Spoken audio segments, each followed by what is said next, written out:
அப்ப என்ன ஸ்பெஷல்னு பார்க்கலாமா? நம்ம வீட்ல மீன் குழம்பு, சங்கரா மீன் குழம்பு தான் வச்சிருந்தேன். என்னோட கிட்ஸுக்கு ரொம்ப பிடிச்சது வந்து மீன் தான். அதனால மீன் குழம்பு தான் எப்பவுமே எங்க வீட்ல ஃபர்ஸ்ட் ப்ரிஃபரன்ஸா இருக்கும். அதனால சங்கரா மீன் குழம்பு வச்சிருந்தேன். மிளகு ரசம் வச்சிருந்தேன். நம்ம வீட்டு குட்டீஸ்க்கு அடிக்கடி மிளகு ரசம் வைக்கிறது உண்டு. சிக்கன் மிளகு வறுவல் வச்சிருந்தேன் வீட்ல. மிளகு வந்து கொஞ்சம் கம்மியா வீட்லயே வறுத்து மசாலாலாம் பொடி பண்ணி செஞ்சது. வேக வச்ச முட்டை வச்சிருந்தேன்.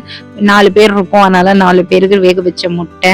அப்புறம் இவ்வளவும் செஞ்சுட்டு பிரியாணி இல்லைன்னா எப்படி நியூ இயர் அது ஓமான்னு சொல்லிட்டு பிரியாணியும் செஞ்சிருந்தேன். மைல்டான காரம் போட்டு குழந்தைங்க சாப்பிடுற மாதிரி வச்சிருந்தேன். White rice. அவ்வளவுதாங்க நம்ம வீட்டுல நியூ இயருக்கு ப்ரிப்பேர் பண்ண சாப்பாடுங்க எல்லாம். நான் சமைச்ச இந்த ரெசிபீஸ்ல உங்களுக்கு பிடிச்ச ரெசிபி எதுன்னு எனக்கு கமெண்ட்ல சொல்லுங்க. இதே மாதிரி இன்னொரு ரெசிபி வீடியோல பாக்குறேன். பாய்.